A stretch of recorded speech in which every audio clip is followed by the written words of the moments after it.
Perjuangan bangsa Indonesia mempertahankan kemerdekaan oleh kelompok 1 kelas 12.1.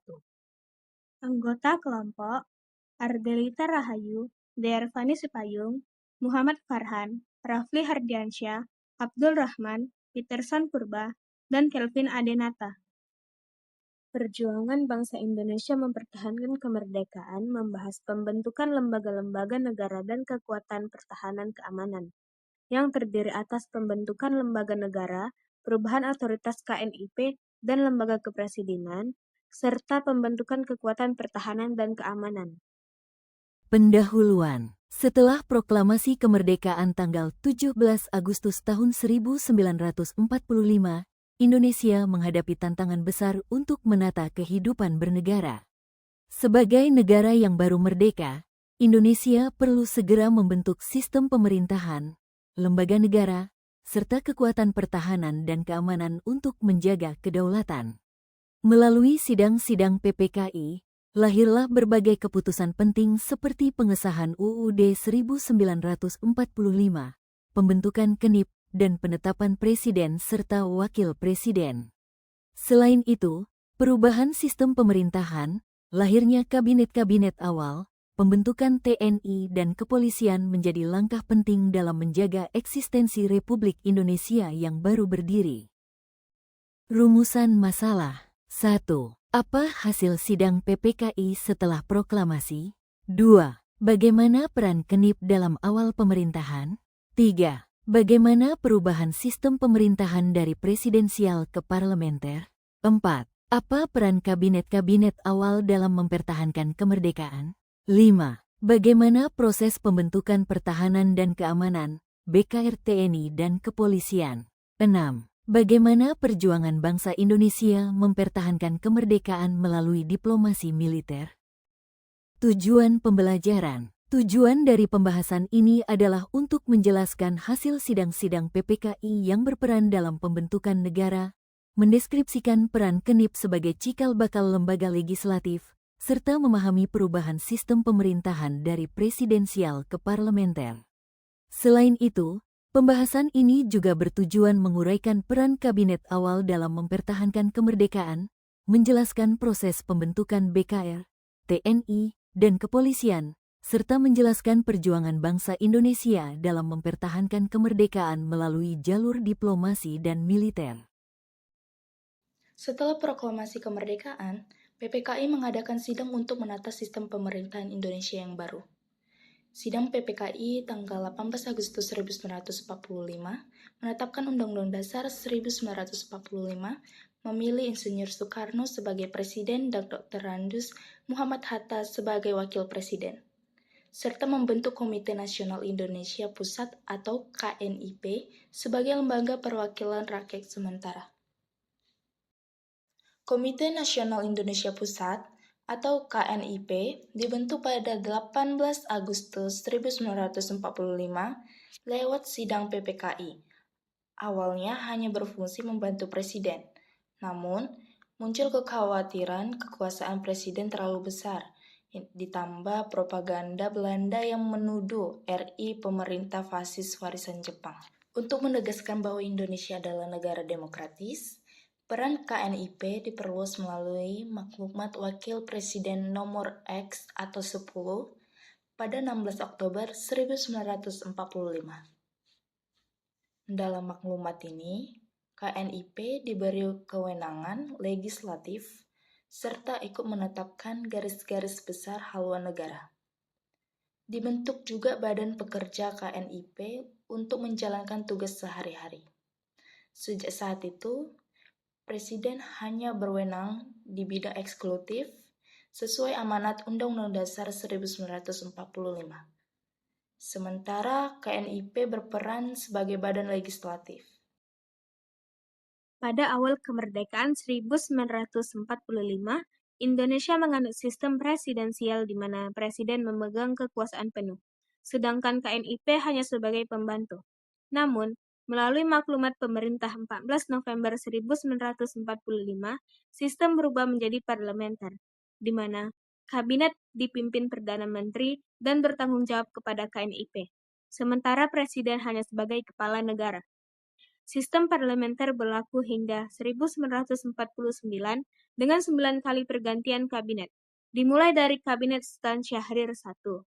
Perubahan ini bertujuan membatasi kekuasaan presiden, memperluas demokrasi, dan memperkuat posisi Indonesia di mata internasional. Berikut adalah perubahan sistem pemerintahan di awal kemerdekaan. Pada tanggal 2 September tahun 1945 pembentukan Kabinet Presidensial pertama. Pada Maklumat Pemerintah Nomor 10 tanggal 16 Oktober tahun 1945 Kenip sebelum terbentuknya MPR dan DPR diserahi kekuasaan legislatif dan pelaksana harian adalah BP Kenip. Pada Maklumat Pemerintah tanggal 3 November tahun 1945 terdapat pembentukan partai-partai politik. Pada Maklumat Pemerintah tanggal 14 November tahun 1945 terjadi perubahan sistem pemerintahan presidensial menjadi parlementer. Pada awal kemerdekaan, Indonesia menggunakan sistem kabinet presidensial di mana menteri-menteri diangkat langsung oleh presiden. Namun, banyak tokoh-tokoh dan anggota KNIP menilai kabinet seharusnya bertanggung jawab kepada wakil rakyat, bukan hanya kepada presiden. Usul ini diterima dan diumumkan dalam Maklumat Pemerintah tanggal 14 November 1945 yang menandai lahirnya sistem kabinet parlementer. Sejak saat itu, kabinet dipimpin oleh seorang Perdana Menteri yang bertanggung jawab kepada KNIP. Sementara, presiden hanya berperan sebagai kepala negara. Sistem parlementer ini berlangsung sampai tahun 1949 dan selama periode tersebut terjadi 9 kali pergantian kabinet, mulai dari kabinet Syahrir hingga kabinet Hatta. Tantangan yang dihadapi kabinet-kabinet ini sangat besar, antara lain agresi militer Belanda, diplomasi internasional, dan menjaga stabilitas politik dalam negeri. Berikut adalah daftar kabinet-kabinet di Indonesia pada periode tahun 1945 sampai tahun 1949. Kabinet Darurat, PDRI, dibentuk di Bukit Tinggi saat ibu kota Yogyakarta diduduki Belanda untuk menjamin pemerintahan tetap berjalan. Setelah proklamasi, pemerintah membentuk BKR pada 23 Agustus 1945 untuk menjaga keamanan umum. Namun, banyak pemuda tidak puas karena mereka ingin tentara nasional. Akhirnya, pada 5 Oktober 1945, lahirlah Tentara Keamanan Rakyat TKR. Perkembangannya terus berlanjut menjadi TRI pada awal 1946, lalu dipersatukan menjadi TNI pada 3 Juni 1947 dengan Jenderal Sudirman sebagai Panglima Besar. Selain itu, pada 29 September 1945 juga dibentuk Kepolisian Negara di bawah pimpinan R. Suekanto yang berperan menjaga keamanan dalam negeri. Jadi, sejak awal kemerdekaan, bangsa Indonesia tidak hanya berjuang lewat diplomasi, tapi juga membentuk kekuatan pertahanan resmi untuk menjaga kedaulatan negara.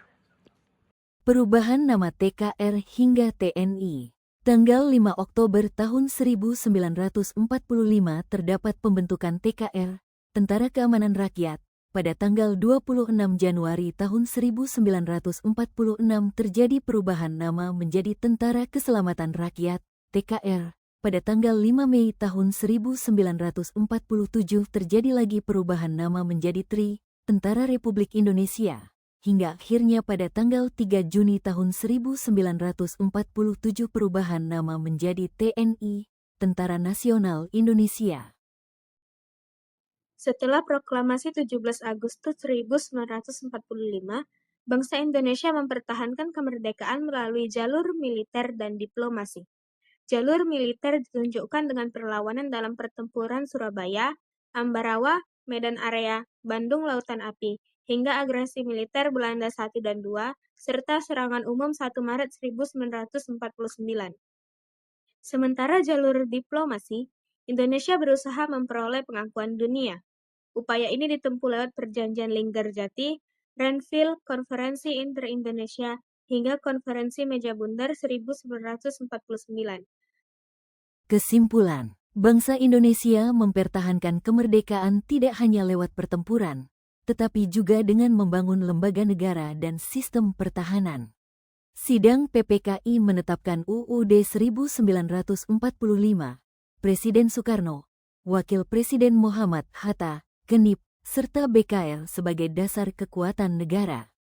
Melalui jalur militer, berbagai pertempuran besar dan serangan rakyat menunjukkan tekad mempertahankan kedaulatan, sementara jalur diplomasi ditempuh lewat perundingan hingga konferensi meja bundar 1949. Perpaduan keduanya menjadi kunci keberhasilan Indonesia meraih pengakuan kedaulatan di mata dunia. Terima kasih.